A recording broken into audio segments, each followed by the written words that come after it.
वो राक्षस कहने लगा तो प्रभु एक काम करो, हमें दूसरा वरदान दे दो। बोले दे दो। बोले हमें वरदान दे दो कि ना हम दिन में मरे ना रात में मरे। ब्रह्मा ने कहा तथास्तु।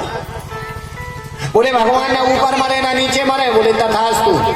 बोले ना बाहर मरे ना भीतर मरे। बोले ये भी दिया। बोले प्रभु ना अस्त्र से मरूं ना शस्त्र से मरूं। बोले ये भी दिया।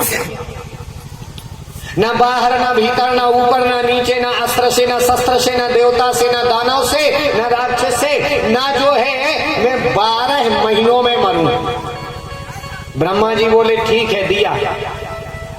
अब इसने सोचा कि बूढ़े दादाजी के 4 सिरैया हैं, बुद्धि इनमें बिल्कुल नहीं है। हाँ जब बताओ हम रात में नहीं मरे हैं दिन में नहीं मरे हैं तो मरे हैं कब? दादाजी ब्रह्मा जी में बुद्धि बिल्कुल नहीं है। अच्छा जो भ्रम हर आदमी को भी हो जाए, राक्षसी बुद्धि ऐसे ही भ्रम करवा दे। खुद की बुद्धि और दूसरे की संपत्ति सदा ज्यादा लगत है। इसको ऐसा लगो कि हम बरोबर बुद्धि नहीं है दादा में, अब हम मरे हैं कैसे? ऐसी बुद्धि यही भ्रम पैदा करती है।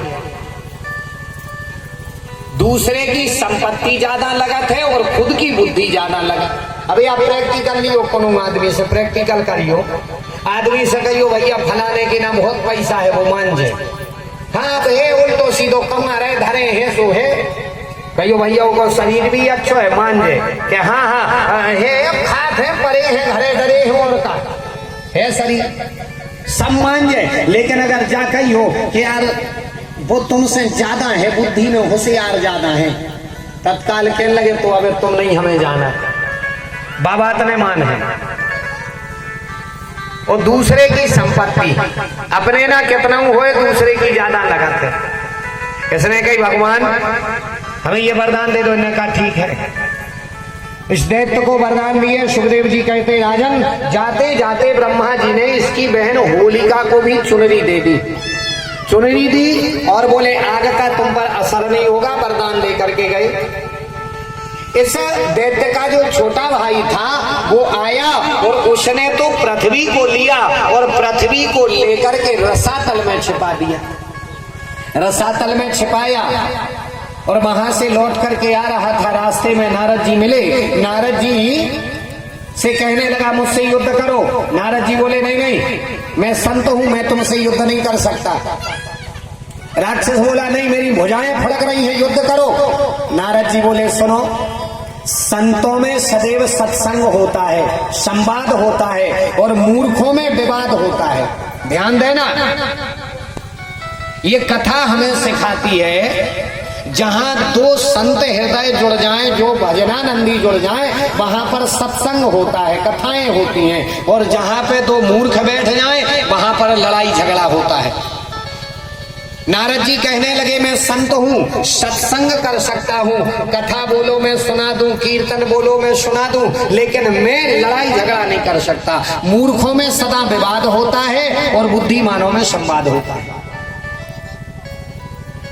अगर कभी हमारे और आपके जीवन में विवाद होने लगे तो उस समय ये सोच लेना चाहिए या तो ये मूर्ख है जो मुझसे लड़ने आया या फिर मैं महामूर्ख हूं जो इससे इसके विवाद में पड़ा हूं। लड़ाई का मौका आए वहां से हट जाना चाहिए। जीवन में विवाद कम से कम करो, लड़ाई झगड़ा कभी नहीं करनी चाहिए। जितनी लड़ाई झगड़ा टालते बने टालते जाओ, टालते जाओ। लड़ाई झगड़े में किसी का कोई फायदा नहीं हुआ, आज तक नहीं हुआ, आज तक नहीं हुआ, बाद में पछतावा ही लगा। कहने का तात्पर्य ये बोले हम लड़ नहीं सकते। बोले तो सुखदेव जी कहते राजन उसी समय ब्रह्मा जी को आई छींक, 12 भगवान का प्रागट्य हुआ, पृथ्वी को लेकर के वापस आ रहे थे। नारद जी कहने लगे 12 पृथ्वी को लेकर के आ रहे हैं, तुम जाओ उनसे युद्ध कर लो। ये गया, उनसे युद्ध किया, उन्होंने इनका वध कर दिया, इस दैत्य का कल्याण किया।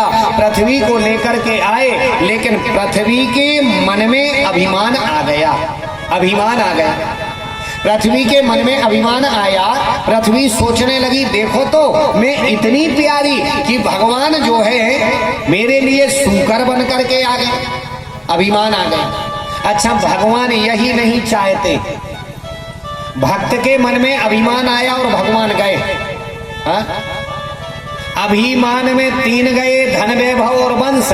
ना मानो तो देख लो रावण कौरव कंस। भगवान तो दूर ही चले जाते, अभिमान आ जाए जिसमें। एक बार मालूम क्या हुआ,